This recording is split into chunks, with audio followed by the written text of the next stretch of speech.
Thursday, March 5th, 2026. AGNDD until I report topic. Trump calls on Kurds to aid United States effort in Iran, offers support. Please pardon any visual and informational inaccuracies in this partially AI-generated article-based video. Trump calls on Kurds to aid U.S. effort in Iran, offers support. In outreach to Kurdish minority leaders in Iran and neighboring Iraq, the president offered U.S. support to insurgent efforts against Tehran. The Washington Post, by Karen DeYoung, Mustafa Salim, Ellen Nakashima, and Warren P. Strobel. Updated, March 5th, 2026 at 9:28 a.m. EST, 9 minutes ago. The Trump administration, bracing for more U.S. casualties and considering whether to put troops on the ground in Iran, has begun reaching out to Tehran's domestic opposition as potential allies to foment an uprising against the regime. In calls this week to Kurdish minority leaders in Iran and neighboring Iraq, President Donald Trump offered extensive U.S. air cover and other backing for anti-regime Iranian Kurds to take over portions of western Iran, according to multiple people familiar with the effort. The American request to the Iraqi Kurds is to open the way and not obstruct Iranian Kurdish groups mobilizing in Iraq, while also providing logistical support, said a senior official of the Patriotic Union of Kurdistan, one of two major political parties that govern Iraq's semi-autonomous Kurdish region. Trump was clear in his call Sunday to PUK leader Bafel Talabani. He told us the Kurds must choose a side in this battle, either with America and Israel or with Iran, said the official, one of several Kurdish and U.S. officials who discussed sensitive matters on the condition of anonymity. A senior official of the Kurdish Democratic Party, the other major Iraqi party whose leader, Masoud Barzani, was also called by Trump, confirmed that account, but said that it's not about who has more active armed militias ready to move into Iran, it's about who has more support from inside. Trump also spoke Tuesday with Mustafa Hijri, head of the oldest Iranian Kurdish opposition party, the Democratic Party of Iranian Kurdistan, PDKI, whose organization declined requests for comment. PDKI is part of a coalition of 6 anti-regime Iranian Kurdish parties that last week announced its formation in a declaration from Iraqi Kurdistan. In a statement Wednesday, the party urged all Iranian soldiers and personnel, especially in Kurdistan, to abandon their bases and withdraw their support from the regime's armed and repressive forces. The Iraqi Kurds, who have long provided refuge for their Iranian brethren on the condition they do not plot against Tehran, risk destroying a tenuous peace they have maintained with the Iranian regime if the U.S. and Israeli war efforts do not succeed. Far more organized and powerful than the Kurds in Iran, they now have control over their own region and its economy despite long-standing internal conflicts and difficulties with the Shiite-dominated Iraqi government in Baghdad. Like their Iraqi brethren, the Iranian Kurds have in the past focused on regional autonomy rather than secession or regime change. Representatives of several parties in the Iranian Kurdish coalition denied rapidly spreading rumors late Wednesday that they had begun an invasion from Iraq.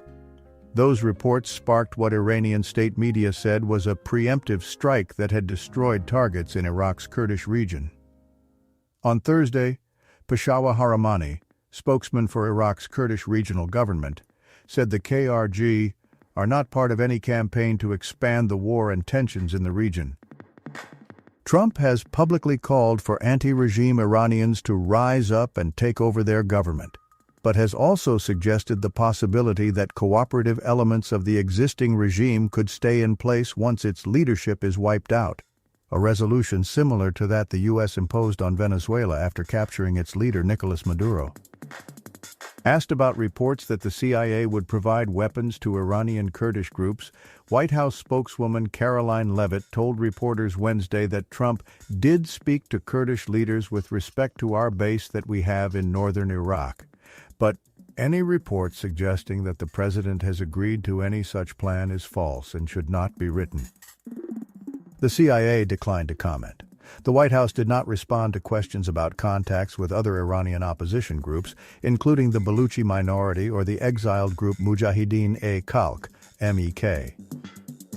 A U.S. official cautioned that the extent of Kurdish cooperation with the U.S. remains to be seen, given Washington's long history of enlisting their aid in various conflicts and then abandoning them. Could there be some opportunities to work together and our interests to be aligned and do some things? Absolutely, the U.S. official said. But the Kurds on both sides of the Iraq-Iran border are likely to wait to see which way the wind is blowing in the ongoing war, he said, adding that U.S. cooperation with them is not totally cut and dry. The Kurds, in Iran numbering about 10 million across 5 western provinces, are also among the largest minorities in Iraq, Syria, and parts of Turkey.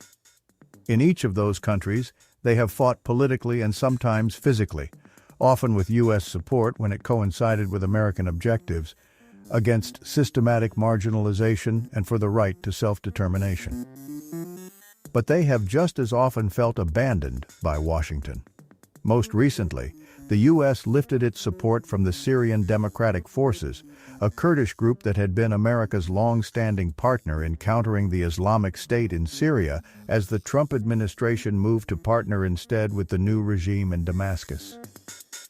Despite now joining political forces in coalition, the main Iranian Kurdish opposition groups have often been at odds among themselves, and with other opponents of the ruling regime in Tehran, raising questions about whether they would cooperate in forming a new government. Only one in the alphabet soup of Iranian Kurdish groups, the PJAK, the Kurdistan Free Life Party, is believed to be significantly armed, largely through a relationship with the militant Kurdish Workers' Party, PKK, based in Kurdish-majority regions of southeastern Turkey and northern Syria and Iraq. The challenge here is that the Iranian Kurdish fighters are limited in number and unlikely to receive broader support in non-Kurdish areas of Iran, said Victoria Taylor, director at the Atlantic Council's Middle East program and a former Deputy Assistant Secretary of State for Iraq and Iran. It seems like a recipe for ethnic discord. The Iranian Kurds face a sort of entrapment, said Gareth Stansfield, a professor of Middle East politics at the University of Exeter in Britain, just intimating that the Iranian Kurdish parties have received American support and are thinking about being the foot soldiers in Iran brings the attention of the IRGC, Islamic Revolutionary Guard Corps, onto Western Kurdistan and sets them up to be a massive target of the regime. A U.S. decision to arm the Iranian Kurdish groups may not sit well with Turkey. After 4 decades of conflict with the Turkish government, the outlawed PKK agreed last year to disarm and is in the midst of a peace process with Ankara. During the first 5 days of the conflict, it is Israel that has done most to prepare the ground inside Iran for a Kurdish uprising. In addition to killing leadership targets in Tehran, Israeli airstrikes have extensively targeted regime police and IRGC facilities in the western part of the country, while U.S. strikes have concentrated on missile launchers, airfields, warships, and other targets primarily in the south. The Israelis have been very systematically bombing military positions in Iranian Kurdistan, where they have done enormous damage to Iranian military capability, said Henry Barkey, a Kurdish expert at the Council on Foreign Relations, who added that this is clearly a very deliberate strategy on the part of Israel. It's also true that in the latest demonstrations, when anti-regime protests broke out across Iran in January, the regime was very, very brutal in Kurdish areas, Barkey said. There is also that part of it, people really wanting to take revenge. In its Wednesday statement, the PJAK urged Kurds inside Iran to be ready to face the consequences of the war and the policies of the Islamic Republic, and to stay away from the regime's military and security centers. For their part, Iraqi Kurds who have had their own up-and-down relationship with Washington may question the strength of U.S. support for their Iranian brethren and be reluctant to provide support to an offensive that would risk Iranian retaliation, Taylor said. Iraqi Kurdish leaders last year signed an agreement with Tehran promising to safeguard their part of the Iran-Iraq border against outside incursions.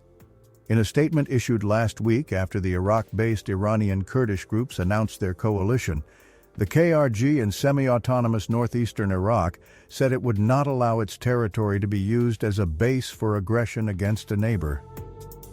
Both Talabani and KRG President Nechirvan Barzani also received calls Wednesday from Iranian Foreign Minister Abbas Araghchi. Talabani emphasized the importance of finding peaceful solutions to the issues and returning to dialogue to maintain stability in the Middle East, stating that all PUK efforts are within this framework, a statement from his office said. Araghchi, the statement said, thanked Talabani for his role and influence in maintaining stability in Iraq and the Kurdistan region, and expressed respect for the PUK's peaceful position in the region. Barzani's office said both he and Araghchi emphasized the protection of border security in a manner that prevents any attempt to undermine the stability of the region and further complicate the situation. As the Iraqi Kurds struggle with whether to become directly involved in the expanding Iran war, their choices may become more limited. Strikes launched from both Iran and its proxy militias inside Iraq have targeted their capital city, Erbil, apparently to discourage support for the Iranian opposition. "We are in a very delicate position," the PUK official said. "If this Iranian Kurd ground offensive fails, we do not know what Iran's reaction against the Kurdistan region of Iraq would be. At the same time, we cannot simply reject Trump's request, especially when he personally calls and asks for it." Salim reported from Baghdad. Adam Taylor also contributed to this report. What readers are saying. AI conversation summary, automatically generated from recent comments. The comments overwhelmingly express skepticism and distrust towards the idea of the U.S. reaching out to Kurdish groups in Iran and Iraq under President Trump's leadership.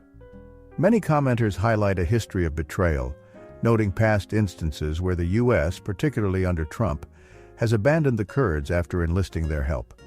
There's a strong sentiment that the Kurds would be unwise to trust Trump again, as he is perceived as unreliable and self-serving. The comments suggest that any promises made by Trump are likely to be broken, and the Kurds should be wary of being used for U.S. interests without receiving genuine support in return. Karpin, 5 hours ago. What's in it for them? The Kurds have always gotten screwed. They have served with distinction in Iraq, but it came to getting the support of the West to establish their own homeland of Kurdistan. It never materialized. The Western powers never wanted to offend Turkey. Trump needs a crash course in political geography. The Kurds got the same problem as the Palestinians. No one wants them to have their own homeland. Skohol 51, 5 hours ago. Why should the Kurds believe or trust anything that Trump tells them? Honestly, folks, 15 hours ago. Breaking news. Trump threatens Kurds with 30% tariffs if they don't invade Iran. Kazimir Kielbasanova. 2 hours ago. Too bad that Reagan sided with Saddam when he gassed the Kurds, and GHW's no-fly zone and promise of support never materialized, and GW turned his back on their aspirations of recognized autonomy, and Trump abandoned them in favor of Erdogan, then abandoned them again in favor of the new regime in Syria. Now Trump wants the Kurds to help him invade Iran? Was Trump's plan the equivalent of, if everyone rushed the gunman, but asking everyone else to do the rushing for him? Aren't those the things you negotiate and work out before you invade? If anybody knows that Trump is untrustworthy, it's the Kurds. Bruce, 1966, 2 hours ago. And if the uprising fails, the Kurds who fought for us can rest assured knowing the Trump administration will let them resettle in the U.S., just as they're doing for the Afghans. Per S. My president is your president. 11 minutes ago. If the Kurds do not help us, then we should target their leaders too. If you are not with us, you are against us. Professor Duh, 45 minutes ago. Why didn't the Trump White House plan for Americans who would find themselves stranded in the Middle East after a U.S. attack on Iran? Because the Trump White House doesn't care what happens to Americans. Pebbles and Bomb. 2 hours ago. Next, he will be demanding assistance from Ukraine. Honestly, folks, 36 minutes ago, before calling the Kurds, Trump had to ask his staff, what's the name of the people we want to substitute for boots on the ground again? Saitama. 1 hour ago, George H.W. Bush told the Iraqi people to rise up against Saddam Hussein. Look how well that worked out. Limb, branch, trunk, root, dirt. 3 hours ago, too funny. The Kurds make up about 10% of the population in Iran. I venture to say there's only 2 or 3% of eligible fighters out of that. Do the math, equal sign 1,800 folks. That's no solution to your predicament, Trump. And your predicament is you're making Americans die for Israel's or Iran's future. No American should die for any other country. Thank you for watching this AGNDD and Telly report, dear viewers. Please like, subscribe, and click the bell button to get notified during new uploads. And make sure to tune in next time. Stay safe and healthy. Cheers.